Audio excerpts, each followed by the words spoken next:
Halo, selamat pagi. Perkenalkan, kami anggota kelompok yang berjumlahkan 2 orang dari mata kuliah Keamanan Informasi Digital yang diajar oleh pengajar kami, Pak dosen Yudi.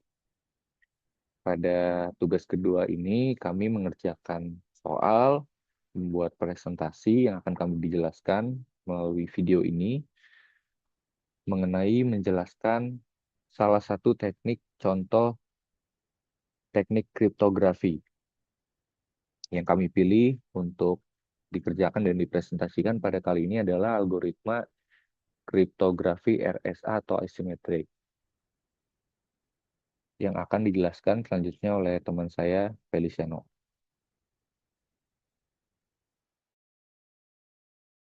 Nah, jadi pertama-tama saya akan menjelaskan terlebih dahulu terkait pentingnya keamanan data.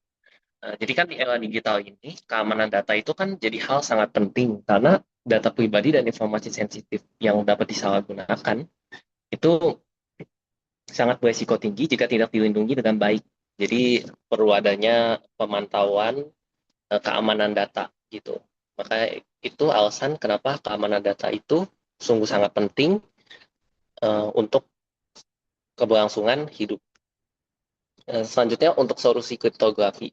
Jadi apa gunanya kriptografi ini untuk keamanan data? Jadi kriptografi ini digunakan untuk mengamankan informasi dari pihak yang tidak berwenang. Salah satu algoritma yang paling sering digunakan yaitu adalah RSA.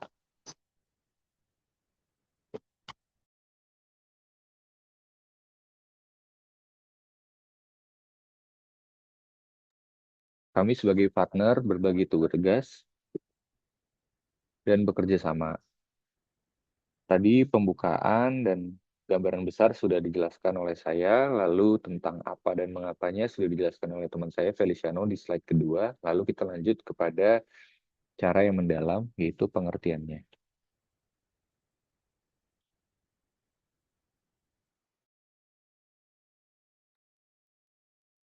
Pengertian kriptografi. Apa sih sebenarnya kriptografi ini? Sebelum saya lebih lanjut, saya mau memberitahu bahwa ini terbagi ke dalam 3 hal, yaitu definisi dan simetrik maupun asimetrik. Pertama-tama, kriptografi itu adalah sebuah teknik yang secara general perlu untuk melindungi data dengan pengubahannya menjadi bentuk yang hanya bisa dibaca oleh pihak kita sendiri. Dengan kata lain, tidak akan bisa dibaca oleh pihak yang tidak berwenang atau terkait, atau bisa dibilang orang lain yang berniat jahat misalnya, dan sebagainya.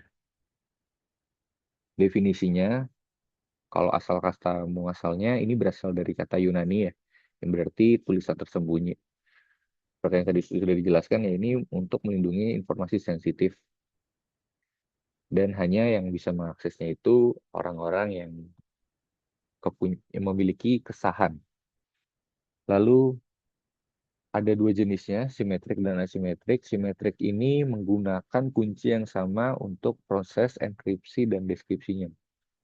Enkripsi itu pengunciannya, dan deskripsi itu penjelasannya. Jadi kunci itu harus dijaga kerahasiaannya oleh kedua pihak yang berkomunikasi dalam satu kategori yang sama-sama sah tersebut. Lalu asimetrik apa sih itu? Ada 2 kunci yang berbeda. Publik untuk enkripsi dan privat untuk deskripsi. Nah, di sini topik yang kita pilih, RSA itu adalah salah satu contoh dari algoritma asimetrik itu.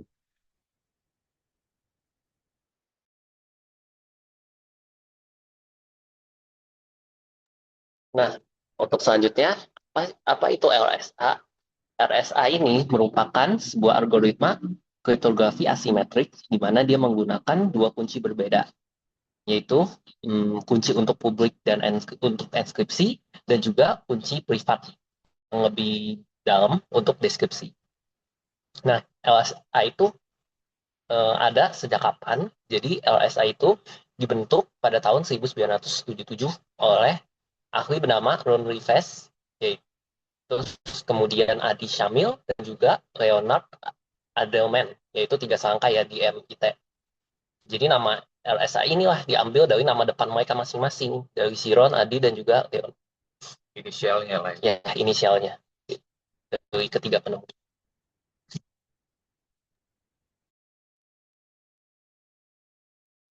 Nah, kita masuk ke konsep dasarnya nih. Ini terbagi ke dalam 3 kategori lagi. Pertama ada bilangan prima besar, lalu ada proses utamanya, dan yang terakhir keamanan secara faktorisasi. Jadi algoritma RSA ini disusun dan perlahan dibangun berdasarkan konsep matematika yang kuat. Jadi ilmu pengetahuan matematika akan banyak terkait pada RSA ini. Ini menjadikan salah satu metode enskripsi yang paling aman ya, yang digunakan sampai detik ini, dan kemungkinan juga masa-masa yang akan datang. Dan karena teknikalnya yang mendalam, itulah mengapa kami memilih topik RSA ini dengan tujuan siapa tahu bermanfaat untuk kami gunakan juga, dan untuk kami sebagai pemahaman kami gitu. Pertama ada bilangan prima besar, RSA itu memakai 2 bilangan prima besar sebagai dasar pembentukan kuncinya. Kalau angkanya semakin besar, bilangan prima itu, maka akan semakin sulit untuk dipecahkan. 3 tahap utama waktu proses utama RSA ini, yaitu membentuk kunci atau key generation ya, ini yang umumnya orang tahu. Lalu ada enkripsi pesan menggunakan kunci publik itu, dan dekripsi ya, menggunakan kunci privat. Dekripsi bukan deskripsi.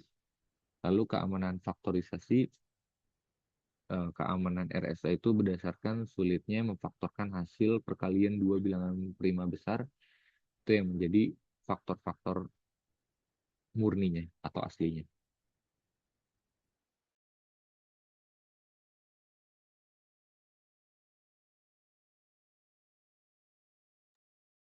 Nah, masuk ke dalam selanjutnya yaitu proses pembentukan kunci.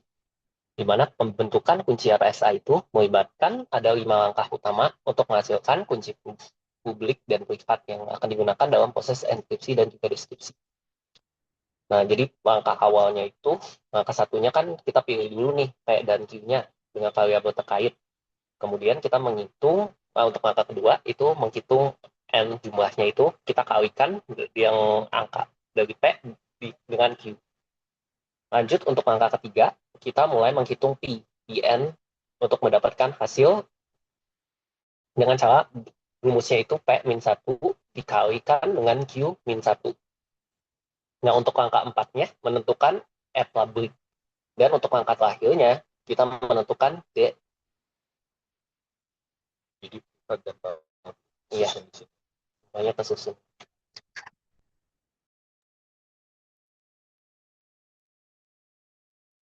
Nah, sekarang kita masuk ke proses enkripsi itu ya. Sebelum nanti akhirnya dekripsi. Enkripsi dan dekripsi sesuatu yang berkaitan atau berhubungan pada konteks RSA ini. 2 hal yang tidak terpisahkan. Pertama, enkripsi, langkah enkripsi RSA yang pertama itu kita mengubah pesan menjadi angka yang kita anggap di sini sebagai variabel M. Lalu kita pakai rumus enkripsi itu.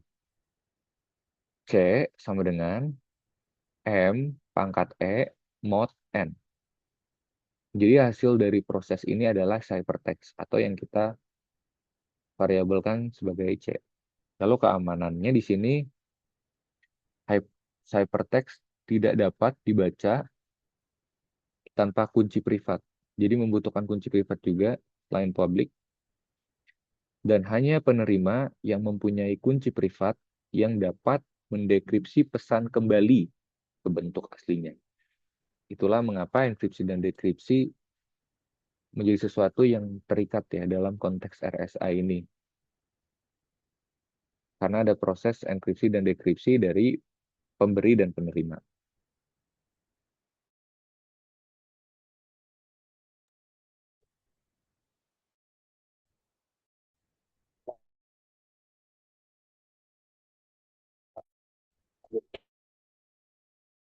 Nah, itu pertama-tama terlebih dahulu. Di mana ciphertext ini akan kembali menjadi pesan asli dengan menggunakan kunci privat. Nah, ada rumusnya itu M sama dengan C pangkat D mod N.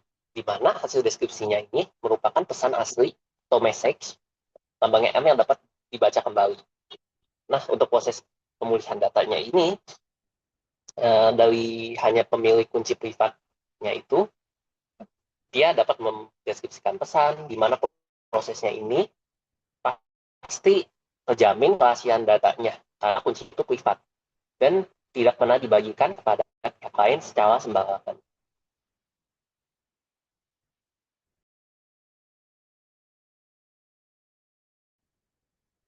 Lalu sekarang kita masuk ke contoh sederhana dari RSA ini.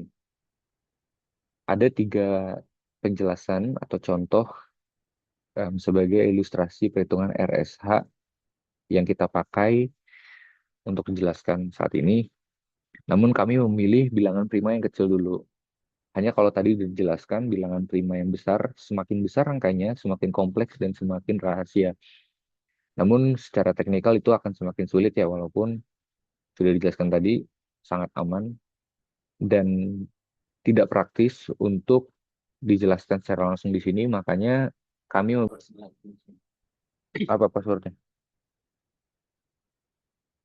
Udah nyala ini IQ bukan? Iya, IQ. Ini N22. N2208 14. ulang tahun ademu ini kan? Tes masuk ke surat. Salah AN 2208. oh caps lock nggak jelas. Tes ya, masuk lagi ya.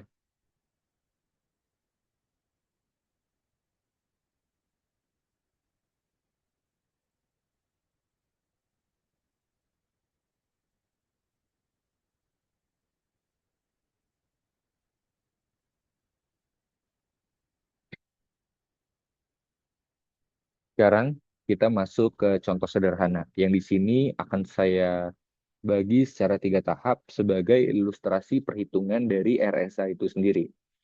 Kami memilih bilangan prima kecil dan bukan besar karena walaupun besar itu sangat aman dan sebagainya, hanya perhitungannya terlalu kompleks dan tidak praktis jika dalam konteks ingin menjelaskan seperti apa yang kami lakukan saat ini. Maka dari itu kami memilih bilangan prima kecil agar mencontohkan tetap apa itu RSA dengan jelas dan dapat dipraktikkan, namun tetap bisa dimengerti oleh pendengar atau penonton pertama kali. Parameter awal di sini kita masuk ke situ. Andai kata P itu variabel P itu jumlahnya 3 ya, lalu Q itu 11. N sebagai jumlah mengalikan kedua angka tersebut 3 kali 11, maka keluar hasilnya 33. Di sini kita masuk ke rumus P dalam kurung N sama dengan 3 kurang 1 kali 11 kurang 1, maka hasilnya 20. Nah, di sini kita bisa sebuti atau namakan E sama dengan 3 sebagai kunci publik. Lalu kunci privatnya itu D sama dengan 7. Lalu proses enkripsinya, pesan atau message dilambangkan sebagai M besar, itu 4. Rumusnya adalah C sama dengan M pangkat E mod N. C sama dengan 4 pangkat 3 mod 33. C sama dengan 64 mod 33. Hasil adalah C sama dengan 31. Nah, sekarang kita masuk ke proses dekripsi untuk penerima. Ciphertext atau C sama dengan 31, rumusnya itu adalah M sama dengan C pangkat D mod N. M sama dengan 31 pangkat 7 mod 33. M sama dengan 27512614111 mod 33. Hasil adalah M sama dengan 4. Nah, yang terakhir ini adalah kesimpulannya. Jadi, apa itu LSA seperti yang sudah dijelaskan sebelumnya oleh kita berdua. Jadi, LSA ini pada intinya merupakan algoritma kriptografi asimetrik di mana dia menggunakan 2 kunci untuk keamanan data yang tadi ya, ada kunci public dan kunci privat. Jadi, itu semua penerapan dari LSA dan kriptografinya ini, semua itu akan sangat banyak digunakan dalam sistem digital modern, apalagi di zaman-zaman sekarang ya. Itu udah sangat digunakan di mana-mana. Dan meskipun kompleks, LSA ini sebenarnya sangat aman jika dipakai secara efektif dan benar. Dan masih sangat relevan hingga saat ini. Jadi, ya LSA sangat dipertimbangkan untuk digunakan dimanapun asal memakainya secara efektif dan sesuai dengan ketentuan yang ada. Jadi sekianlah presentasi dari kami. Terima kasih Pak Yudi atas perhatiannya.